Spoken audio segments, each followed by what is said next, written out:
মোহাম্মদ রাশেদুল ইসলাম রাশেদ, সময় 5 মিনিট।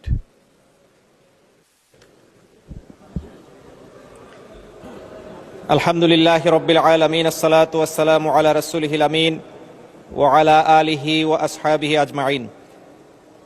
মাননীয় স্পিকার, আপনাকে ধন্যবাদ। আপনার মাধ্যমে আমি আমার নির্বাচনী এলাকা 143 শেরপুর 1-এর সমস্ত জনগণ, বিশেষ করে ভোটারবৃন্দ যারা আমাকে বিপুল ভোটের ব্যবধানে নির্বাচিত করে এই সংসদে পাঠিয়েছেন, তাদেরকে অশেষ মোবারকবাদ জানাচ্ছি। মাননীয় স্পিকার, আজকে ভেবেছিলাম যে শুরুতেই আমার উপর যে জুলুম নির্যাতন হয়েছে সেই বিষয়ে কথা বলবো, আমার উপর যে 63টি মামলা হয়েছে সেটি নিয়ে কথা বলবো, কিন্তু আমি দেখছি আমার সামনে এমনও লোক আছেন, এমনও সংসদ সদস্য আছেন যাদের 450, 500, 600 মামলা হয়েছে। আমি ভেবেছিলাম আমার যে 8 দিনের গুম দশা ছিল সেই গুম দশা নিয়ে কথা বলবো, কিন্তু আমার পাশে বসে আছেন এমন একজন যিনি 8 বছর আয়না ঘরে বন্দি অবস্থায় ছিলেন। আমার পাশে, আমার আশেপাশে এমন সব সংসদ সদস্য রয়েছেন যারা নিজেদের পরিবারের সদস্যগণ এবং তার আশেপাশে দলীয় কর্মীগণ, দলীয় নেতৃবৃন্দ এমন নির্যাতনের শিকার হয়েছেন যারা 17 বছরের ফ্যাসিবাদের কবলে পড়ে এই গোটা বাংলাদেশে কারাগারের মধ্যে অবস্থান করেছেন। মাননীয় স্পিকার, আজকে আমি এই সব কিছু মিলিয়ে শুধুমাত্র আপনার মাধ্যমে এটুকুই দাবি জানাবো, যাদের কারণে আজকে গোটা বাংলাদেশ কারান্তরীণ ছিল 17 বছর, যাদের কারণে গুম দশা থেকে আমাদের প্রিয় ভাই বোনদের মধ্যে অনেকেই এখনো পর্যন্ত ফিরতে পারলেন না, তাদের ব্যাপারে একটি আশু সুরাহা, আশু বিচার অতি শীঘ্রই আপনার মাধ্যমে আমি কামনা করছি। মাননীয় স্পিকার, আমি মনে করি আমাদের এই বর্তমান সরকার যেমনিভাবে একটি অনন্য নজির সৃষ্টিকারী সরকার, যে উভয় পক্ষ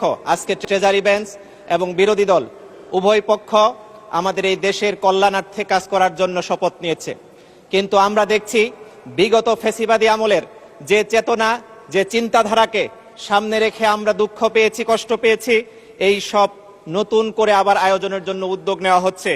আজকে বিচারকদের শোকজ করা হয়েছে, সেনা হেফাজতে অপরাধীরা এখনো পর্যন্ত রয়েছে, এখনো পর্যন্ত ফেসবুকে পোস্ট এর মাধ্যমে গ্রেপ্তার করা হচ্ছে, এসব কিছুর কোনো প্রতিকার দেখছি না। মিডিয়ার কন্ট্রোলের মাধ্যমে আমাদের এই দেশের সাংবাদিকদেরকে নিয়ন্ত্রণ করা হচ্ছে। এখন টিভির 5 জন সাংবাদিককে কি কারণে শোকজ করা হয়েছে, কি কারণে তাদেরকে বের করে দেওয়া হয়েছে চ্যানেল থেকে, এই সব কিছুর সুরাহা যদি স্বরাষ্ট্রমন্ত্রী বা মাননীয় আইনমন্ত্রী ব্যবস্থা গ্রহণ করতেন তাহলে হয়তো ভালো হতো। আমরা দেখছি ঠিক একইভাবে মেটিকুলাস ডিজাইন নিয়ে আলোচনা চলছে। আমাদের এই সংসদে একজন সদস্য আবেদন বলছেন ট্রফি মাননীয় প্রধানমন্ত্রী তারেক রহমানকে বিগত সরকার প্রধান আগেই দিয়ে চলে এসেছেন। এভাবে যদি ট্রফি দেওয়ার কথাগুলো আমরা আগে থেকেই জানতে পারতাম তাহলে হয়তো আজকে আমাদের চিন্তা ভাবনা করতে সহজ হতো। এই মেটিকুলাস ডিজাইনগুলো যদি এভাবে এই বাংলাদেশে চলতে থাকে এখনো নতুন করে, তাহলে আমরা মনে করি যে ফ্যাসিবাদের আবার নতুন প্রতিধ্বনি আমাদের এই দেশকে আবার নতুন করে ভাবাবে। মাননীয় স্পিকার, আমি এজন্য বলছি আপনার মাধ্যমে এই ব্যাপারগুলোর একটি সুরাহা আশু চাই।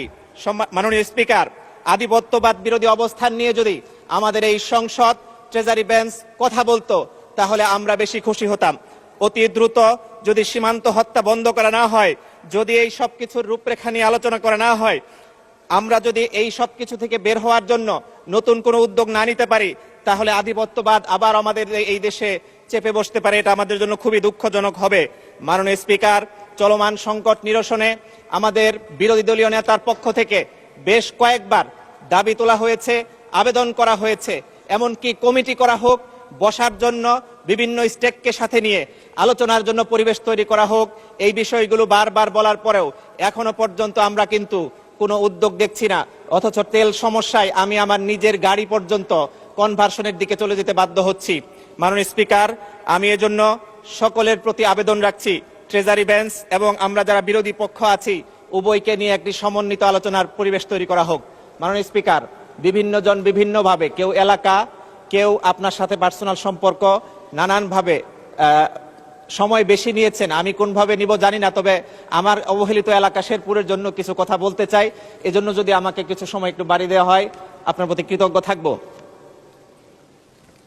মাননীয় স্পিকার, অনেক পথ পাড়ি দিতে হবে বলেই আমরা মনে করছি আমাদের এই সরকারকে।